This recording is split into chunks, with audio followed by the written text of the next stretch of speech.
రేపటి నుంచి మా ఆడపిల్లలందరూ అత్తగారింటికి పోతారు. ఉద్యోగం వచ్చింది వాటి పెళ్లి చేసుకొని వాళ్ళ జీవితంలో అత్తామామలు వస్తారు. మరి అత్తమామల్నే చూసుకోవాలి, తల్లిదండ్రులను చూసుకునే బాధ్యత లేదని మీరు అనుకుంటే ఈనాడు తల్లిదండ్రులు కొడుకైనా బిడ్డ అయినా సమానంగా చూసుకోండి. మా ఆడపిల్లలందరికీ నేను సూచన చేస్తున్నాను, మీరు అత్తగారింటికి వెళ్ళిన అమ్మ నాయనను మంచిగా చూసుకోండి, మీరు బాధ్యతగా తీసుకోండి. ఇక మా సోదరులకు చెప్తున్న కట్నాలు వస్తాయి, కార్లు వస్తాయి, అత్త మామ వస్తాయి.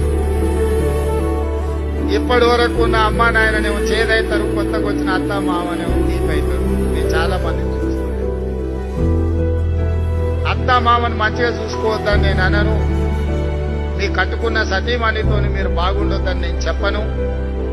కానీ మీరు అధికారులైందంటే మీ తల్లిదండ్రుల యొక్క కష్టము శ్రమ వాళ్ళ రక్తాన్ని చెమటగా మార్చి మిమ్మల్ని భుజాల మీద మోసింది కాబట్టి ఇవాళ మీరు అధికారులైంది.